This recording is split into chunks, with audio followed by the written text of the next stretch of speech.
Bienvenue sur Faminimaliste, le podcast qui parle minimalisme en famille, en solo ou comme aujourd'hui en duo. Je partage avec vous astuces, méthodes et réflexions pour vivre une vie débarrassée du superflu et concentrée sur l'essentiel.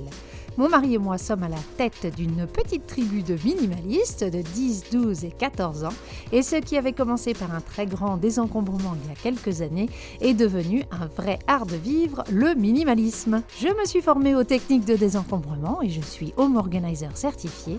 J'aide à distance les familles qui veulent se débarrasser du superflu dans leur maison. Parler de minimalisme en famille, c'est parler transmission et transmission de valeurs. C'est de cela que j'avais envie de vous parler aujourd'hui. Et j'ai donc invité une coach parentale tout en professionnalisme et bonne humeur que j'apprécie tout particulièrement et qui va partager avec nous son point de vue et surtout son expertise pour pouvoir partager avec nos enfants nos valeurs comme le minimalisme. Allez, c'est parti pour l'épisode du jour. Bonjour Anaïs, ça va ? Bah ouais, Un peu stressée ? oui, c'est mon tout premier podcast. Alors j'ai un peu peur. Je n'ai que invité des gens qui sont sur leur tout premier podcast et à chaque fois ils me disent « Je suis morte de trouille ». Donc ça fait un peu peur, mais en même temps, je me réjouis. Et puis pour moi, j'adore écouter des podcasts. Je t'avais dit quand on s'est rencontrés sur Instagram il y a plus d'1 an, je t'aurai un jour. J'ai monté un podcast juste pour pouvoir travailler avec toi. Alors aujourd'hui, on est là pour parler minimalisme, mais plus pour parler de comment on transmet ces valeurs à nos enfants. Moi, sur le podcast, je parle de minimalisme en famille. Effectivement, pour nous, le minimalisme a démarré avec moi, avec mon mari, mais c'est quelque chose qu'on veut transmettre aux enfants. Et des fois, on y arrive, et puis des fois, il y a peut-être des ratés dans ce qu'on essaie de leur transmettre. Et toi, vu que tu es coach parental, je trouvais que ton point de vue sur la transmission de nos valeurs à nos enfants pouvait être intéressant. Alors, je vais commencer par te présenter pour les gens qui ne te connaissent pas, et puis tu me corriges si je dis des bêtises. Tu t'appelles Anaïs, tu es coach en parentalité. Si j'utilise tes propres mots, tu es là pour aider les parents à kiffer leur vie de parents. C'est ton leitmotiv que j'aime beaucoup. Tu es anciennement enseignante. Tu es toi-même maman de 2 jeunes garçons. Et je me suis mis en note aussi que tu as une voix d'ange et une chevelure de princesse. Mais ça, c'est mon appréciation personnelle. Je ne donnerai pas mon point de vue. Est-ce que j'ai bon ? Ouais. On est bon. Très bien.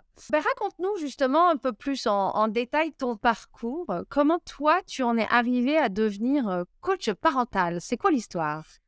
Comment c'est arrivé, c'est vraiment lié à... Moi, je suis devenue maman. Je m'étais mis une pression de malade et je me suis fait écraser par mes propres exigences et par mes propres pressions. Je me sentais jamais à la hauteur. J'étais épuisée. J'avais des doutes permanents sur ma façon de faire. Je remettais en question chacun de mes choix. Je me suis vraiment perdue. Puis j'avais intégré que la mère parfaite, c'est la mère sacrificielle. Ah, Celle qui donne tout pour le bonheur de ses enfants, mais quitte à complètement mettre de côté son propre bonheur à elle. et ça a duré combien de temps avant que tu implodes et que tu es dans la faire autrement ? J'étais dans un déni vraiment de ce qui se passait pendant les 2 premières années. Je me suis créé un enfer et je m'en voulais de ne pas être heureuse et épanouie dans mon rôle. Il n'y avait aucune tolérance, aucune bienveillance, aucun temps pour moi. Et du coup, à un moment donné, il a fallu que je fasse un choix. Donc, soit je continuais comme ça à sombrer, soit je prenais les choses en main et puis j'essayais de retrouver plus de confiance en moi, plus de joie dans ma vie de famille. J'ai choisi cette option-là. Non, mais sérieux,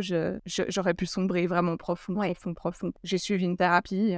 J'ai étudié les sujets de la parentalité, du développement de l'enfant, des neurosciences, du développement personnel, du bien-être. Et ça a porté ses fruits. J'ai pris du temps pour moi aussi. Ça faisait partie des choses que j'ai apprises et puis que j'ai essayé. Pris de la distance par rapport à la parentalité positive. Apporter de la nuance, arrêter de mettre la barre trop haut. Et puis, j'ai testé, approuvé un tas d'outils pour rendre mon quotidien familial vraiment cool. Pas parfait du tout. Mais globalement, j'aime apprendre à leur côté, me planter, réajuster, me replanter, essayer de faire au mieux. Enfin voilà, je kiffe quoi. Jamais j'aurais pensé que ce serait possible. Parce que d'où je suis partie, je me suis dit que ça n'était pas fait pour moi quoi. Moi, ce que j'entends, c'est que tu as fait tes recherches pour te sauver toi. Ouais. Bon. Et du coup, je me suis dit, je vais transmettre tous ces outils aux parents qui auraient eux aussi envie d'un peu de légèreté et de joie dans leur quotidien. Donc, j'ai suivi une formation de coach parental. Je me suis spécialisée après dans la prévention et le traitement du burn-out parental parce que du coup, c'est vraiment ce que j'ai vécu moi. Et voilà comment Petite Pouce est née, comment et pourquoi je suis passée d'enseignante passionnée à coach parental passionné. Donc moi, si je t'ai demandé de venir, c'est pour parler de transmission. On essaie de transmettre cette philosophie minimaliste. Et j'avais envie de parler avec toi de transmission de valeurs. Parce que le minimalisme, c'est pas une technique pour trier son armoire. Enfin, c'est pas ça le minimalisme. C'est toute une philosophie de vie, comment tu te contentes de ce que tu as, arrêter d'en vouloir toujours plus, plein de valeurs qui sont derrière. Comment on fait quand on a des valeurs, que ce soit minimalisme ou autre chose, comment on fait pour les transmettre à nos enfants?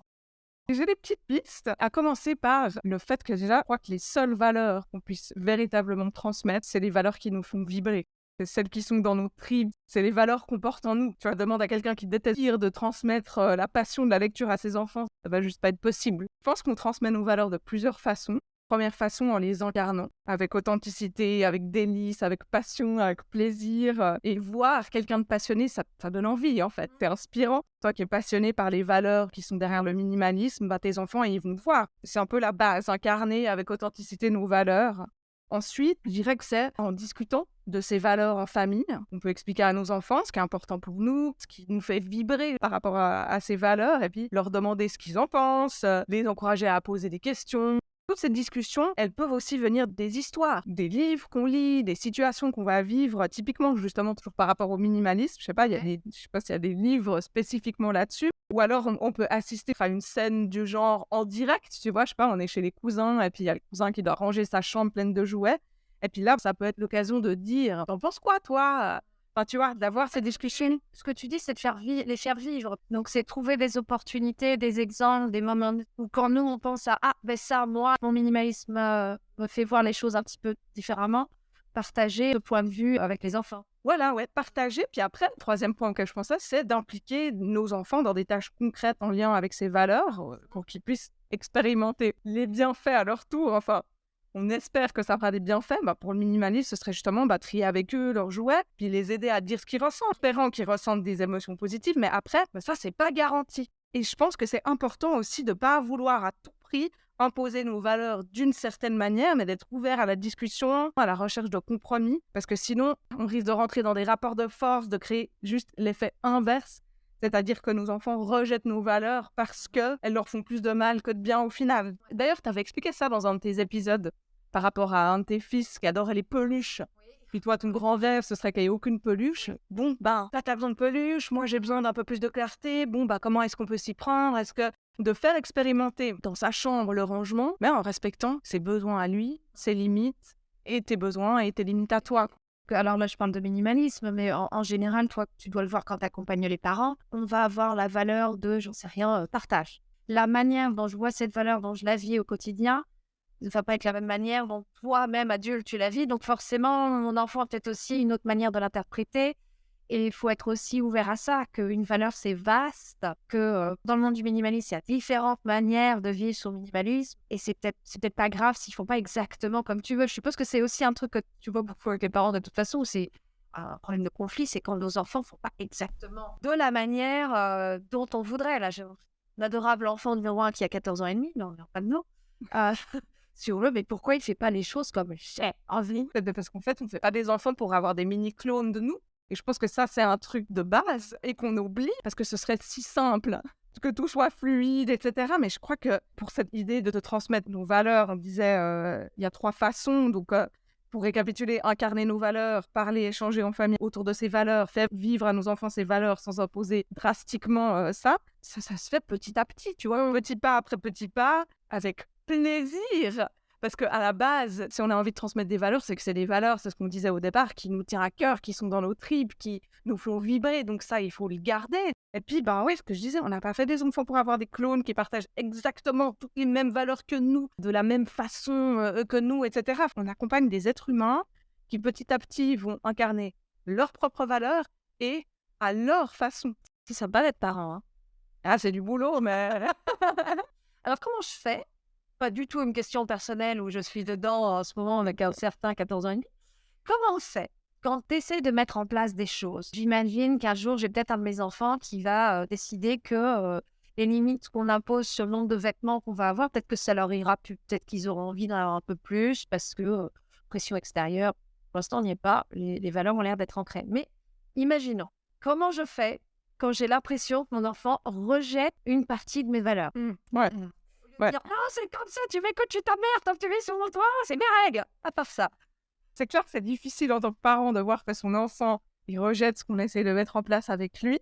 c'est sûr, comme on a dit, que ce serait plus facile, qu'on soit tout le temps sur la même longueur d'onde, etc. Et à la fois, comme on disait, je pense que c'est important que les enfants ils puissent se forger leur propre opinion vis-à-vis des valeurs. Et une chose que tu viens de dire, qui je trouve est primordiale, tu as dit, qu'est-ce qu'on fait s'ils rejettent une partie de mes valeurs? Et je pense que c'est peut-être une première chose, c'est de rester objectif. C'est-à-dire, il n'est pas en train de rejeter ta valeur en entier. Et toi, derrière, la personne que tu es, il te rejette, tu vois, il t'accepte pas comme tu es parce qu'il rejette ta valeur, donc il te rejette toi, etc. Non, il est en train de se positionner par rapport à un fait précis et déjà détendre un peu pour éviter qu'on se sente attaqué dans son fort intérieur. Parce que c'est souvent ça qu'on ressent avec nos enfants. Et ce, quel que soit l'âge. Moi, je me souviens quand ils étaient tout petits, je parle de 2-3 ans. Bizarrement, je le ressens encore plus maintenant qu'ils sont ados et pré-ados. J'ai vraiment l'impression que c'est un rejet, oui, comme tu dis, de moi. Oui, mais ça, c'est l'histoire comme ça. C'est de façon. Oui, exactement. Ouais. Donc, en fait, le but, c'est de changer aussi un peu notre logiciel et de voir le truc autrement, quoi. Non, comme mon enfant n'a pas envie de ou n'est pas d'accord avec, c'est mon idée qui rejette ou mon instruction ou mon instruction, ma consigne.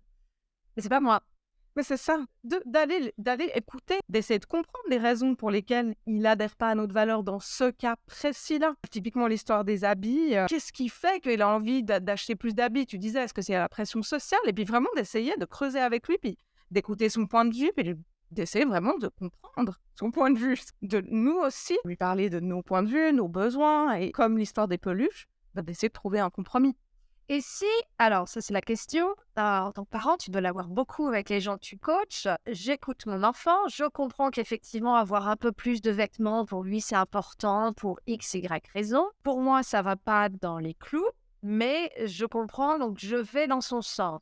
Est-ce qu'il n'y a pas la peur chez les parents? Je vais être très honnête, moi j'aurais la peur je vais passer pour que je te dise hyper rigide, mais j'ai lâché là-dessus. Du coup, ça me met en porte-à-faux. Est-ce qu'il va pas croire que du coup, je suis hypocrite sur tout le reste? On a dans sa tête cette question de constance. Tu sais, quand t'es parent, tu dois être constant. On l'entend ça aussi. Où est la place pour la concession sans perdre la face à ton enfant? Moi, c'est ça que j'aurais peur. De dire, oui, mais pour moi, c'est important le minimalisme. Ok, ça, je te le laisse savoir. Et je me dis, est-ce que c'est pas le début d'une pente dégringolante? Moi, je crois plutôt que c'est le début d'une relation plus équilibrée avec un enfant qui devient un adulte et avec qui tu es en train de, oui, lâcher. Et je pense qu'il faut lâcher, il faut choisir ses batailles. Il y avait une phrase qui m'avait serré le bide, et puis toi, ça va sûrement te serrer le bide aussi, parce que tiens, là, il a 14 ans. Il te reste combien d'étés avec lui? 3, 4? Ouais, c'est ça. Après, il va loin, quoi. Et tu n'auras plus aucune emprise sur lui, de toute manière. Donc, qu'est-ce que tu veux? Comment tu veux passer ce temps-là avec lui?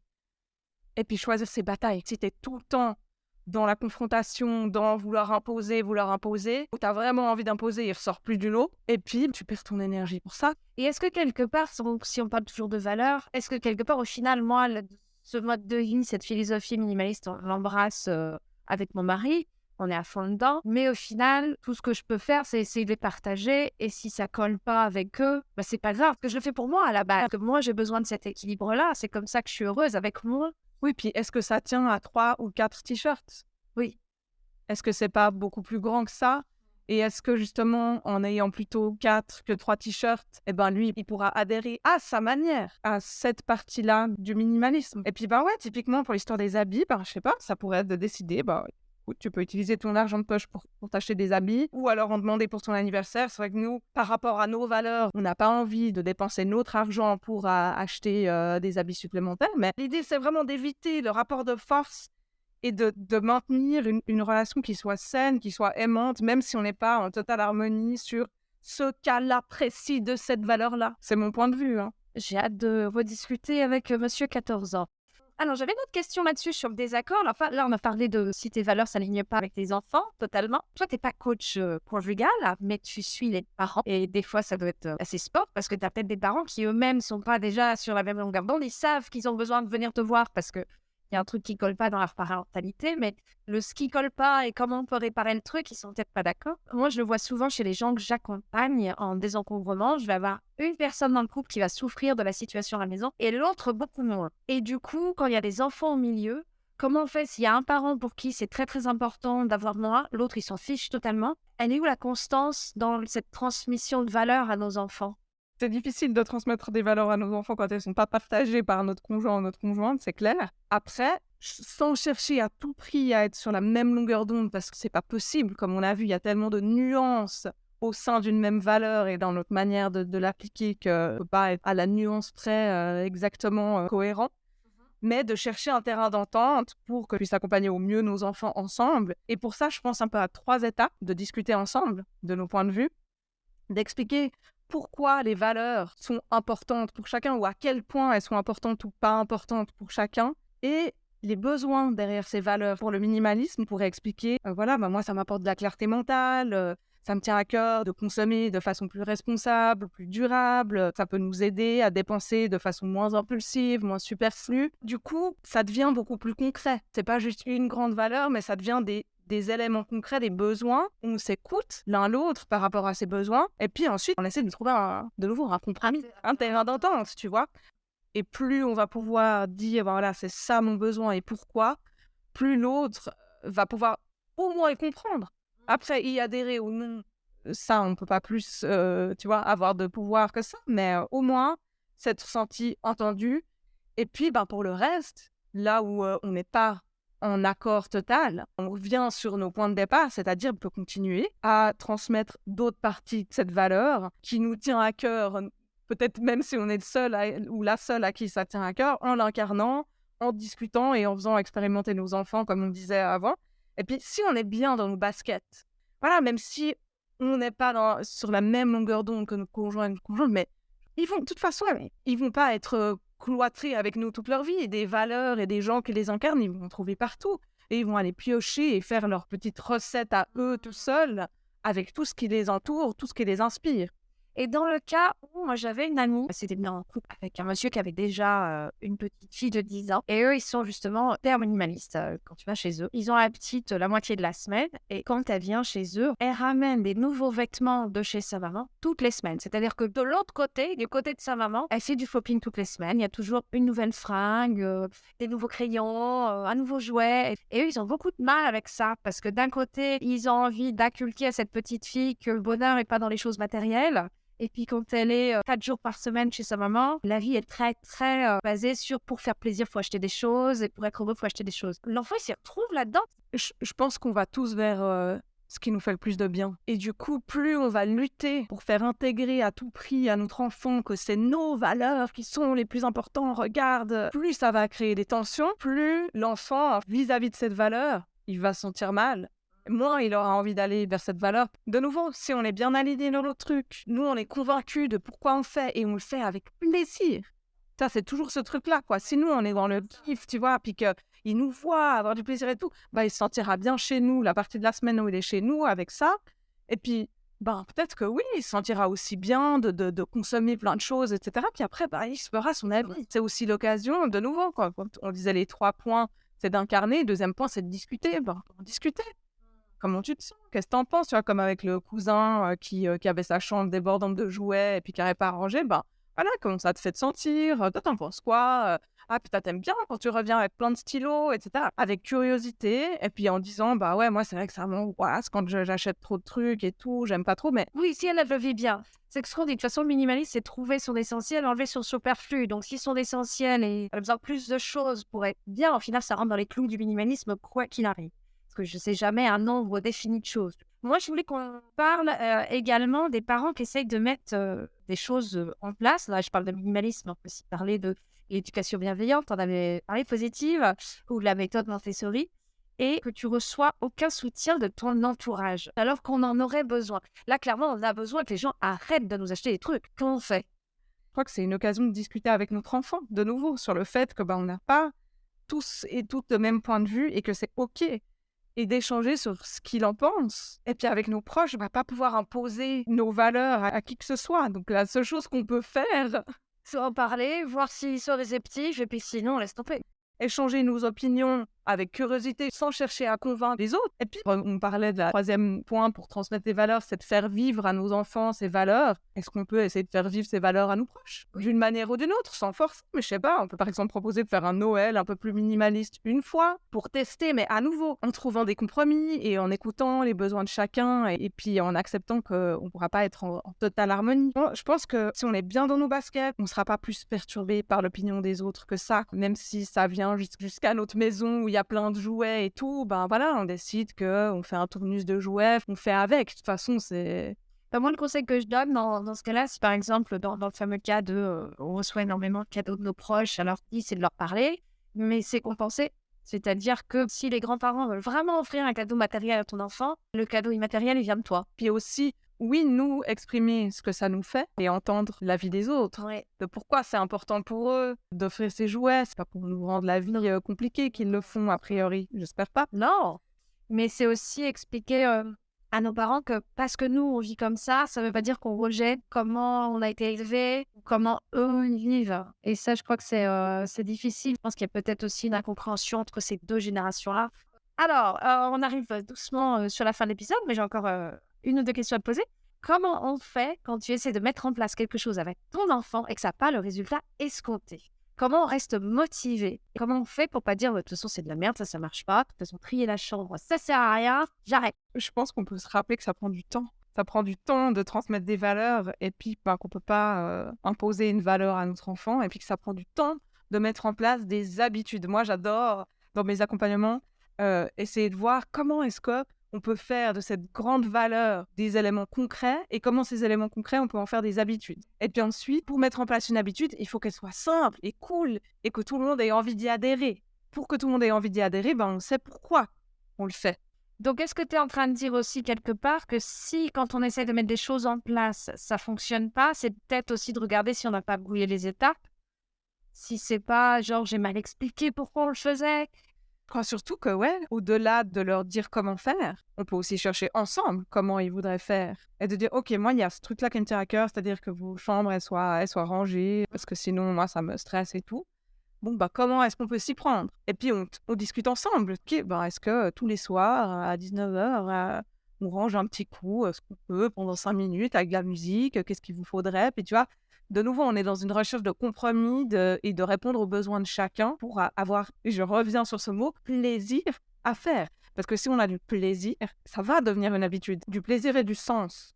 Mais en général, le plaisir vient aussi parce qu'on met du sens. Ouais, c'est vraiment les mots-clés, ça revient beaucoup dans ce que tu dis. Ouais, puis moi j'aime bien l'idée, OK, on est une équipe, on a cette idée-là. Testons pendant une semaine. Et ensuite, on en reparle. Qu'est-ce que ça donne? C'était bien, c'était pas bien? C'était trop difficile. Mais est-ce qu'on se fait plutôt un jour sur 2? Ou est-ce que 5 minutes, c'était trop, on fait 3 minutes? Ou c'était pas assez, on fait 10? La parentalité, c'est pas « OK, c'est bon, on a trouvé notre équilibre et c'est pour toujours comme ça. » Et non, en fait, on est tout le temps tous en train d'évoluer, en train de changer, nos besoins changent, le quotidien change. Et puis du coup, comment est-ce qu'on réajuste tout ça pour que chacun se sente toujours dans le plaisir? Et ça, c'est sûr que les ajustements, il y a toujours besoin d'en faire. Ouais, je crois que là, Ouais, ça n'arrête jamais. mais tu vois, c'est peut-être juste d'en prendre conscience et puis de dire « OK, c'est pas parce que ça marche pas comme je veux que ça dit quelque chose sur le parent que je suis ou l'enfant que j'ai. Ça veut juste dire qu'on est dans une vie de famille absolument normale. Tout change un peu tout le temps. » J'ai suivi une de tes formations gratuites en ligne. Oui, tu en parles des valeurs, si je me souviens bien. Tu peux nous en parler un petit peu plus? Ce mini coup de pouce, l'idée, en fait, c'est justement de réfléchir aux valeurs qui nous tiennent à cœur. Je propose différents exercices pour aller un peu creuser. Il y a une liste de valeurs et puis ensuite, il y a une petite checklist pour se dire, non, OK, il y a ces valeurs, mais concrètement, comment j'ai envie de les incarner au quotidien? Ouais, c'est un petit atelier que je me suis amusée à enregistrer en 5 courtes vidéos avec un petit cahier d'exercices. Et puis, ouais. On n'est même pas obligé de regarder les vidéos parce que moi, j'étais dans le train, j'ai juste écouté. Je crois que tu as beaucoup d'outils que tu fournis aux parents pour pouvoir mieux communiquer avec ses enfants, pour pouvoir faire telle ou telle chose. Et j'avais été assez agréablement surprise quand j'ai commencé ce petit suivi-là à télécharger, que tu arrives très très vite, même dès le début, sur les valeurs. Et de la parentalité, c'est pas juste faire de nos enfants des gens indépendants, c'est aussi leur transmettre des valeurs. Et il y a des outils pour vous aider à les transmettre. J'ai beaucoup aimé. Et c'est ce qui m'a donné envie, du coup, quand j'ai dit, bon, je vais avoir un ce podcast, de quoi on va parler. Alors, est-ce que tu aurais des choses à rajouter? Peut-être un message à faire passer quand on parle de cette transmission de valeurs? Le truc que je rappelle tout le temps à tous les parents que j'accompagne, mais que je me rappelle à moi-même, que je rappelle à mes enfants, que je rappelle à qui veut bien l'entendre, c'est En fait, on fait toutes et tous du mieux qu'on peut, mais que ce soit les parents, que ce soit les enfants. Puis ce truc-là, moi, ça me tient à cœur aussi, dont on a parlé avant, c'est de choisir ses batailles. Parfois, on veut tellement être sur tous les fronts, on perd notre énergie, quoi. Garder notre énergie pour les moments cool ensemble, plutôt que de la dépenser pour des rapports de force, pour des situations compliquées en permanence. Et puis, oui, des fois, c'est clair, c'est comme ça et c'est pas autrement. Mais si ces moments-là, ils viennent ponctuellement, ils auront beaucoup plus d'impact. Alors, cet épisode viendra avec une fiche méthode, comme d'habitude, qui reprend un peu les grandes lignes de ce dont on a discuté. On pourrait peut-être mettre le lien d'ailleurs de cette formation dont je parlais. Le coup de pouce. Ouais. Pouce un peu si les gens ont envie de tester certaines choses, parce que ça parle justement de valeurs. Et moi, je pense que c'est un bon départ pour ça, même si les gens kiffent déjà leur vie de parents. C'est quand même très utile. Moi, je kiffe ma vie de parent, mais j'en ai déjà ressorti énormément de choses. J'ai vraiment beaucoup aimé. Donc, on mettra ça. Où est-ce qu'on peut te retrouver d'autres? Sur Instagram, sur Facebook. Mon pseudo, c'est petitepouce.ch. Et puis après, j'ai un site internet, petitepouce.ch. Je mettrai toutes les coordonnées de toute façon dans la description. On est d'accord que tu es basé en Suisse, mais tu fais des accompagnements virtuels également. Ouais, c'est ça. Je propose des coachings en présentiel pour les jeunes voix ou les genevoises. Mais sinon, je suis sur Zoom. Et puis là, je suis en train de préparer une formation en ligne. Je te le donne en avant-première, mais c'est un gros morceau. Donc voilà. Ouais, l'idée, c'est préparer des petits ateliers, des petites formations que chacun puisse suivre en autonomie. Et puis, ce qui est pratique, parce que quand tu as une vie de parent qui travaille, c'est pas forcément facile de se déplacer, même quand tu es de jeune voix, on peut aussi te voir à distance. En tout cas, merci beaucoup Anaïs. J'ai appris plein de choses. J'ai hâte de parler à mon ado. Avec plaisir, merci beaucoup. Allez, ciao. Ciao. Et voilà pour l'épisode du jour, j'espère qu'il vous aura plu. Si vous voulez avoir plus d'informations sur Anaïs et ses ateliers à distance, je vous invite à aller en description. Vous retrouverez tous les liens, mais aussi la fiche méthode avec le lien de son atelier gratuit. Si vous aimez le podcast et voulez me soutenir dans sa création, la meilleure manière est de mettre des commentaires sur Apple Podcast ou bien des étoiles et des cœurs sur toutes les autres plateformes. J'aime toujours autant échanger avec vous sur la page Instagram de Famille Minimaliste ou bien sur ma page professionnelle famille.o.suisse. Donc si vous avez des questions ou des problématiques que vous voudriez que j'aborde dans les prochains épisodes, n'hésitez pas, j'aime beaucoup papoter avec vous. Je vous dis à la semaine prochaine et en attendant, n'oubliez pas, vivre avec moins, c'est vivre avec mieux.